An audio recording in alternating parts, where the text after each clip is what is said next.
Hey Sean, how are you? Good. How about you, Ollie? Doing great. I love the new Gusto background. Looks Thank you great. very much. Inspiration got me going this afternoon. But really appreciate you making the time. You've been a great mentor to me in the company, and just getting to spend some time with you to talk about all things AI and finance. I think is going to be a fruitful discussion. Yeah. Before we start, just broadly speaking, excited to cover just general trends in AI, both in terms of what finance executives like yourself are thinking about, and also in areas like accounts receivable, where we at Tabs, which is building the first kind of purpose-built AR platform for B2B using AI to really create a ton of automation and accuracy and bring down DSO. I think it's just a very timely discussion. So very much excited to go deeper on the topic. Before we start, Sean, I don't even know where to begin, but I'm going to at least let you introduce yourself. You've had such an amazing career as a finance executive, and obviously most recently at Gusto, but would love to just like spend a minute, if you wouldn't mind, just giving a little bit of background on you, maybe a fun fact, and kind of your mandate today. Yeah. So my name is Sean Flynn. I'm the Chief Accounting Officer here at Gusto, where I've spent the last just about 8 years of my career at this point.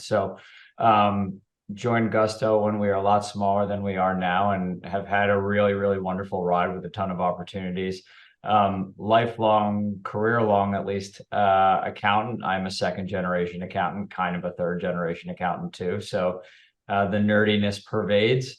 But I have, yeah, like I said, I've spent most of my career in accounting. I started my career in New York working in a few high finance institutions. And then I moved to the West Coast and I took my first job in a gaming company. And then I moved on to become controller at Blurb, which is a self-publishing platform. And then immediately before Gusto, I was with a company called Rdio, which was a music streaming platform where I was also controller. And then in the 8 years I've spent here at Gusto, been fortunate enough to have the opportunity to build out an amazing accounting team, and then also have been involved in empowering our treasury, payment operations, and risk operations functions. So, yeah, like I said, I've spent a lot of time with Gusto, had a lot of really, really wonderful opportunities, and I'm super happy to still be here.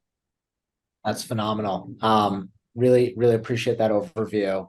I think, Sean, just what a lot of our viewers are just curious about, just for someone from your vantage point, right? You've been a controller kind of in a lot of finance strategic conversations as well, kind of in the last 12 months. Before we dive into any specific use cases, just like what has been your reaction to the AI wave broadly? Like, to what degree, like, does it come up? Has it been top of mind? Like, just would love to just hear your general take on the AI mania over the last 12 months. Mania is the right word there. No, I think I would imagine our journey has been pretty similar to a lot of other people's too. And Ali, you and I had spoken about this. I guess there was an enormous, what felt like a breakthrough, but was probably a long time in the making earlier here in 2023, late in 2022, when the consumer version of AI really came out, or what we've all identified with what the consumer version of AI is, which is, can I go to Chat GPT or can I go to Bard and can I get a meal plan for the rest of my week, or plan my Italian vacation, or tell me what three barber shops are in town. Not that that's something I'm looking for necessarily. But that was to me, that was the first breakthrough of what AI was going to mean. Obviously, it was met with a huge rush of a media cycle that said, here's everything that AI is going to change immediately. And if you're in this, or this industry, you had better watch out and or get ready. And or if you don't arm yourself with this now, you will be left behind.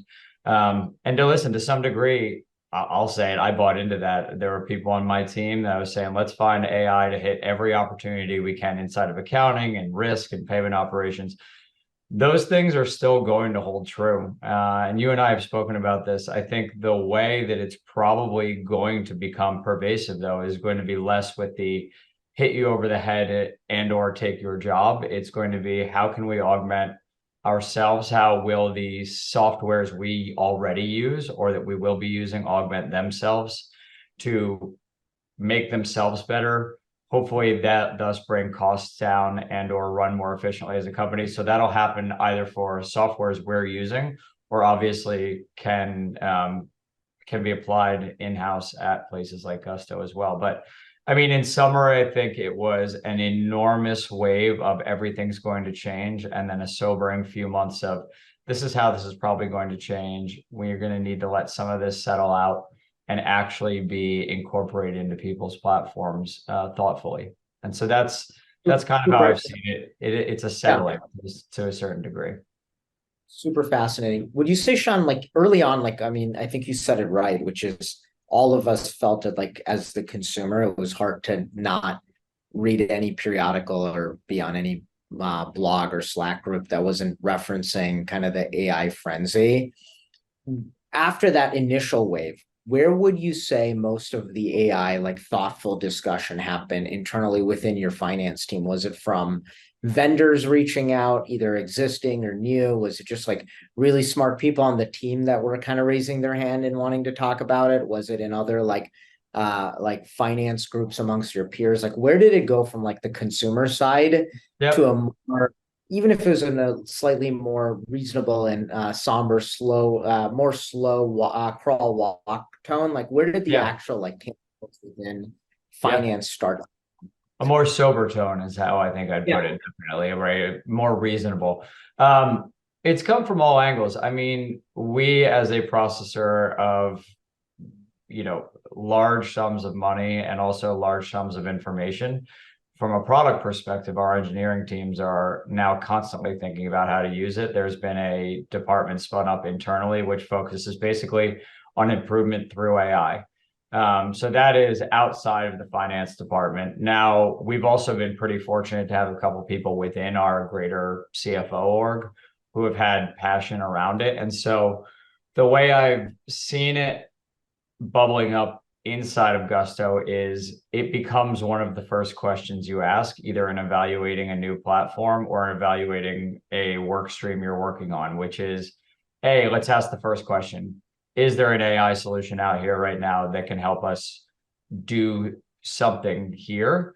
And I think the answer there, to some degree, we're still in very early days. We're coming down off the spike of people typing into Google, is AI going to replace my job as fill in the blank, and getting more into what are the pieces that are going to plug in into my world.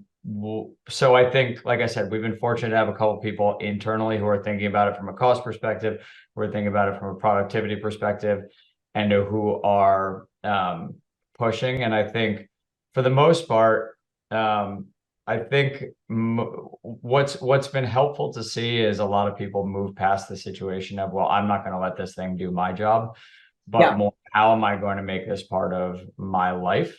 And, you and I have talked about a few use cases on where even just the ChatGPT in the early days has helped clean up either time spent communicating or getting the bulk of some writing out of the way for you to go back in and give haircuts to. And I think that's where we've seen a lot of it. I think, so it's not been necessarily particularly in the finance space. I still think we're very early days in how these are being incorporated and or sold to us. Got it. I have a bunch of double click questions on that, but just to start, like as a finance leader, I think you already put aside, like right now, AI is not necessarily a staff replacement, but what is the area when you think about like value props of AI within finance, do you think are the thematic pieces of AI that resonate highly with you? That is like, okay, if it can do X or Y thematically, it is a good investment of our time and resources. Yep. I think matching, any sort of data matching is going to be enormous for us. So we here at Gusto have 300,000 plus customers, everybody running payroll, all of those customers running payroll, all of them having different benefit deductions taken, different pieces, obviously moving. Everybody here has gotten a pay stub. You know how many numbers are on a pay stub and how many things need to be reconciled on the back end. And then the actual money movement along with it. And that's just in our business side. So for most businesses, though, there is going to be a corporate side, especially if you are highly transactional in what you do as a business.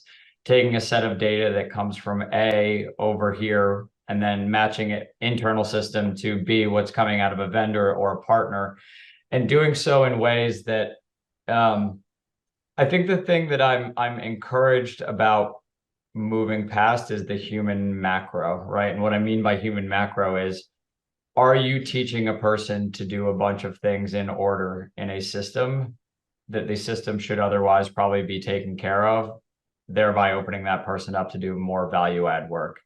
And Mhm. again, as a large scale money mover, we are deep in money we moved versus money the bank said we moved versus money that a state government may be waiting for in the form of taxes. And so tying all types of that information in different formats together is one of the areas. And I'm not saying we're seeing that right now. It's one of the places that I'm really encouraged or hopeful we'll see, is that large scale data matching between different formats. So that's a big Yeah. one for me. And then I think the other area, and I know our finance folks internally have been looking, is taking historical results, taking historical trends in either expense or revenue. And honestly, and at the risk of simplifying it too much, plugging it into AI and seeing what trends come out of it, because some of the work that I know FP&A teams do tend to focus on is understanding how expenses move throughout the year by vendor, by work stream, and having AI be able to come in and not tell you what the future is, but tell you what the past looked like and what the future might look like because of it, would be Mhm. enormously helpful. That's phenomenal. No, I think both are things we've heard from a lot of, I think, some of the smartest forward-looking finance leaders we've chatted with over the last couple of months. One is just the tremendous opportunity from a data matching standpoint, or even touching a bunch of data that's unstructured and creating structure around that otherwise would not have gotten done or done very manually, and is often the least desirable work that folks want to do. And I mean, it's a lot in the theme of what we're thinking about from an accounts receivable standpoint, is just the amount of opportunity AI provides on the data matching or movement of unstructured data to more structured forms. So I think that's super interesting. And then on the second theme, there's so much insight and analysis. I think a lot of times people get really caught up with where AI can replace existing work, but I think folks like you are really seeing the tremendous opportunity of like things you wish you had, but you just can't get to because you don't have the internal tooling to understand that large amount of data. And otherwise, even if you had large access to data scientist teams, it would have just been it taken too long. It's hard to negotiate the resourcing between finance and so many other teams that are sharing those resources. Are people short on data science resources? Did I miss Just that? a little bit, yeah, just a little bit. um, Fascinating. You and I have talked so much about the opportunity AI presents on the AR side. Is there any specific functions within finance or workflows or anything else that you think AI presents a ton of opportunity around? I I mean, the theme that I keep coming back to, and apologies if it seems vague here, but Yeah. it's very much not, is there's a philosophy underlying this, which is everybody wants to do work that adds to where your company is going, right? Everybody wants to do what they perceive to be valuable work. AR is valuable work, no doubt, right? It is actually the lifeblood of a company, which is I can make revenue, but that revenue turning into cash is what allows me to keep going and allows me to recognize that revenue in the first place. I won't go down that path too far because then we get into that pervasive accounting nerdiness. But AR is 100% value add. What I've seen historically is some of the processes underpinning the parts that humans don't necessarily have to do are being done by humans. The data matching, you and I have spent a ton of time in that data matching world or the data movement world, which is, or frankly, just ETL, right? So a ton of ETL happening by humans, which is I used this much, or our customers use this much. It doesn't necessarily match with what's over here. We need to reconcile those two things and either plan an exception process or actually go bill for it and be able to have the conversation with the customer when we're talking to them. Yep. The ETL that gets to that place is something I would pretty frankly rather not have a human have to do, since the Mhm. majority of the value I'm going to get out of that person is their voice in speaking with a voice that's on the other end too, which is in the accounts payable or procurement department of a customer. And so why would I ask someone to spend time downloading matching columns, adding significant digits, taking significant digits away, VLOOKUPing customer names against customer IDs, anything like that? Um, that's not where I'd like to see any people, my team, other teams spending their time. I'd like to see them Yep. talking about any variances they may have with their customers and actually being able to move on receiving the cash. Super interesting.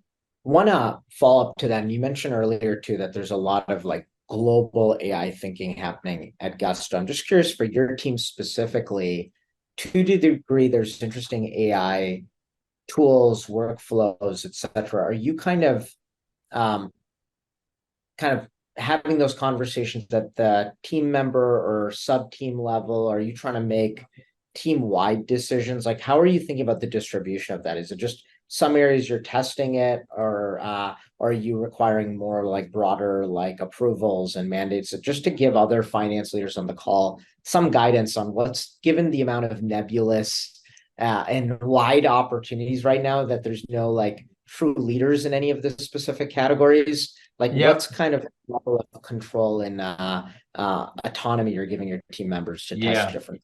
Well, I think two things I would say at the top. So I am very, very fortunate to have a team that I feel more than comfortable empowering to go search the market for what is the second part of this, which is things that solve problems, right? There are a lot of point solutions out there for a lot of different things, especially in the finance stack right now.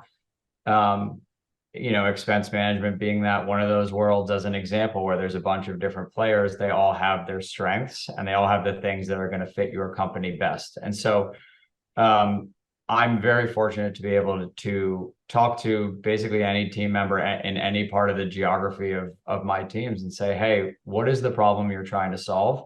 And also, you're free to go solve it in the way that makes sense for how your day to day works, as long as it fits within budget. So I think Yeah. that's the philosophy we have here on decision making, at least within the accounting and finance department. The second part of that is, and I think it's going to be dependent on how folks market AI. There's going to be certain companies that come out and say don't necessarily reveal that AI is happening. They're just going to tell you that they're solving a problem, and I Yeah. think that's okay. And there's going to be other companies that say AI is a huge part of what we're doing. And listen, we're having this webinar today, right? So we know where we are, um, and so I think it ends up being similar to what I said a few minutes ago, which is, are you asking yourself whether this work can be done automagically, to Yeah. borrow a phrase I've heard a bunch of times, or how are you thinking about evaluating the vendors that you're using? Because everything will eventually filter into basically the value you're getting for the cost you're paying too. So if we have to evaluate our vendors differently and we think, well, how is this happening in the back end? How are you creating this value? And does that match up to what our contract is going to look like with you?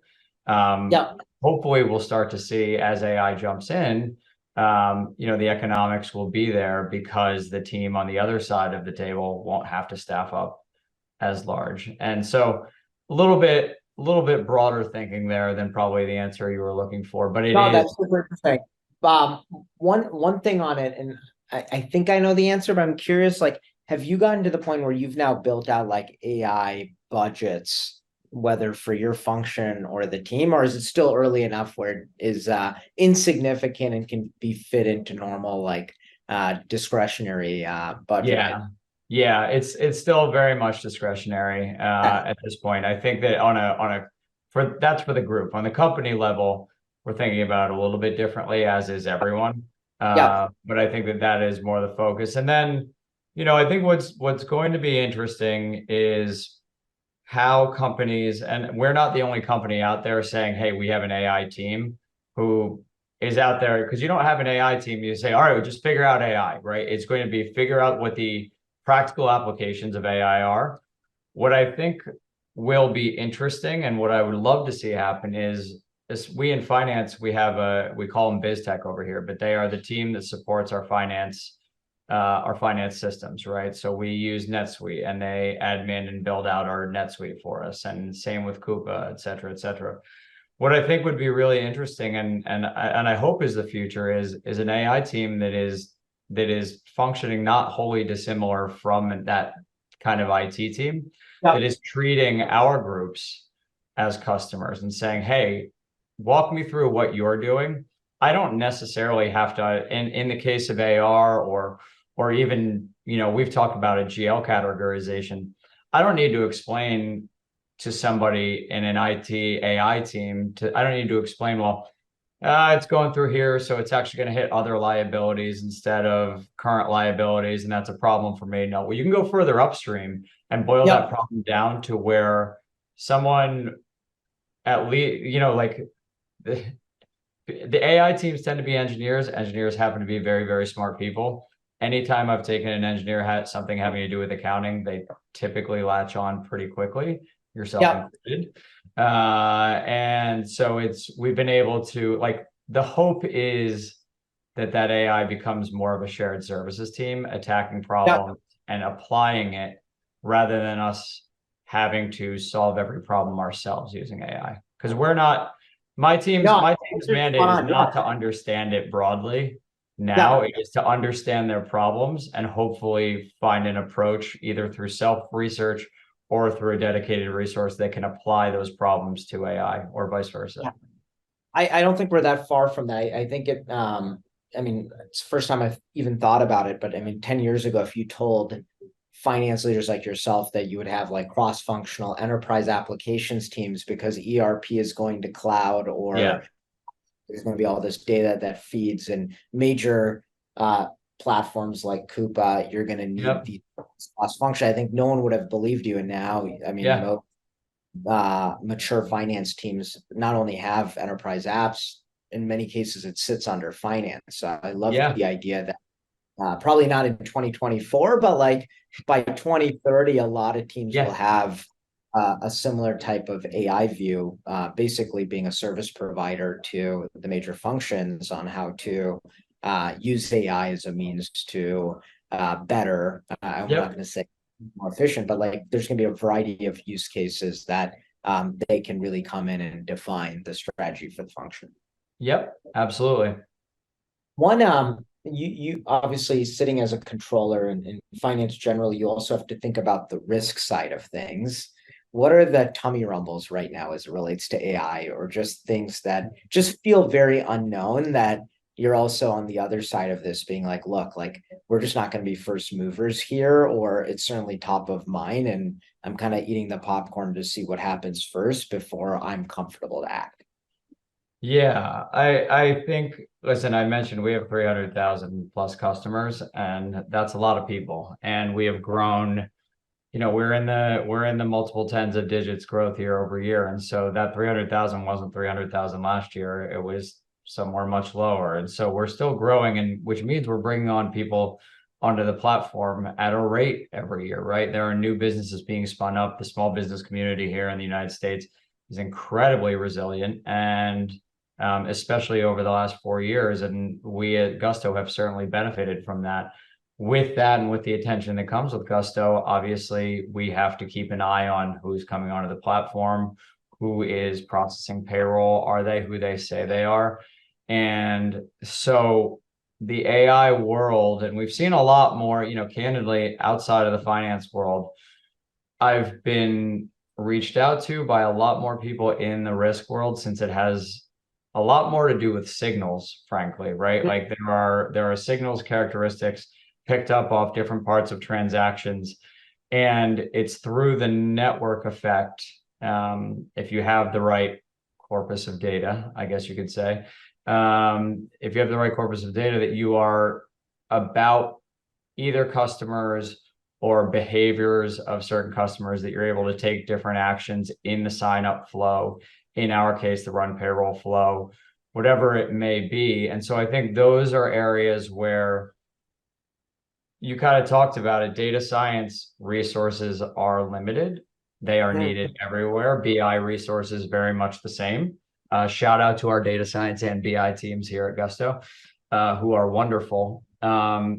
We just wish there were twice as many of them always. And if you got me twice as many, I wish there was twice as many then.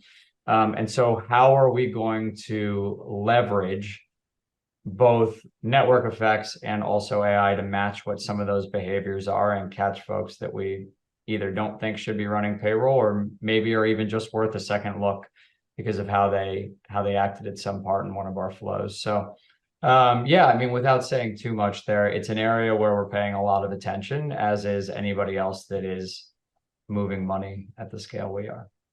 Super, super interesting. I know we just, Sean, have a few minutes left. Yeah. We have a lot of finance leaders, operators, just thinkers gearing up for 2024 right now. Yeah.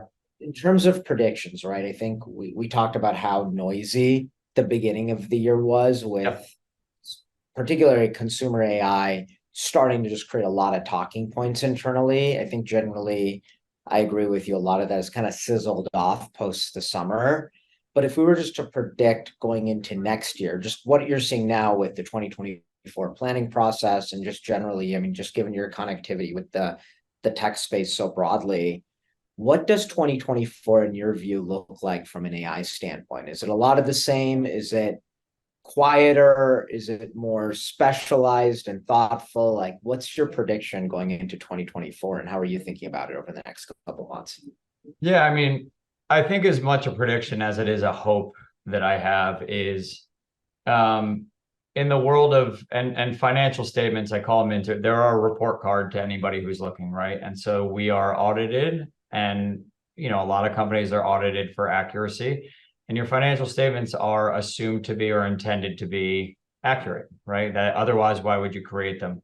The work that goes into that accuracy and the mapping of all that, and any finance leaders watching this know that at the end of any given period, the number of transactions they have sitting in the wrong place or without a title or, heaven forbid, in a holding account or other account, which I think would probably make most finance and accounting people cringe. That's a world that I would love to see AI applied to quickly, because I think it's a place where a lot of FP&A people spend their time, which is just getting things back to zero would be the way I'd talk about it. Like, if zero is everything is clean and functioning and able to sit where it's supposed to. If your bill for your insurance is coming through, but it's being tagged to happy hour spend or something like that, that's work that somebody then has to go do. And it would be lovely for AI to come in and say, well, like, Jack's Bar and Saloon does not sound like where you would pick up cyber security insurance. Can we check this, right? And so that's a huge amount of time that I know FP&A teams listening or watching or just working, that's where they have to spend a lot of their time. So I think that would be what I would consider some of the lowest hanging fruit. And then I think it is, again, any opportunity where something is coming out of one system, being manipulated in any way to match what's in another system and get it all in the same. Listen, I love Excel. I've lived in Excel my entire life. I still have a PC, whatever that says about me, because the Excel shortcuts are faster and known by me specifically. But I think the ability to be really good in Excel we should place a lot heavier weight on the analysis side of things than we should on getting to the place where we can finally analyze. And so general cleanliness is really one of my earlier hopes here in the AI revolution of finance. So a little bit of a broom at first, and then I think we can bring the floor polisher through. Amazing. First of all, I think, Sean, I'd love for us to do another one 12 months from now to just see how we got it right. I'm sure there's a few things, even us here on the TAP side who think about this every day or have thinking about every day are still going to get wrong for next year. So for sure, maybe again this time next year. I think the thing I'm really leaving with and especially for a lot of the folks joining us today, is to just stay calm. Like if you're Yeah. not seeing massive AI disruption in your finance workflows in 2023, that's probably right. Like, I mean, even the best run organizations by folks like Sean with a ton of experience are still it's still a crawl and a walk right now. No one is massively disrupting Yeah. their workflows or their resourcing around AI. There's been a lot of noise around it. I think there's some thoughtful places that are to come in the short term, but you're Sean, if I were to summarize thinking about this really over the next 5 years versus the next Yeah. five what people thought 5 weeks, 2 quarters ago. Yeah. And for me, listen, it is you're not behind. Just don't get behind. And that getting behind can feel like you could either frame it as, well, oh no, there's an 8 ball for me to get behind at this point, but it's really, how are you going to adapt to a world that is changing behind you, and how are you going to make your awareness and your usage of any of these AI skills or the companies that are coming out with them, like, it's a refresh for a lot of us in leadership who know there's a new skill set we have in front of us, which is remaining in front of something. And again, it doesn't mean that I know how to, I don't know. I can't plug into any LLM myself doing anything, but I can be aware of what problems can be solved with what technology. And that's something that is hopefully going to keep me at the top of my game.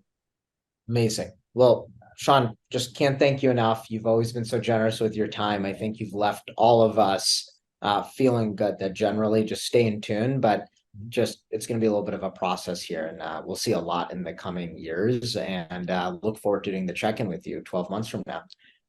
Awesome. Well, thanks for having me, Ollie. Absolutely. We'll talk soon. Take care. All right. Bye.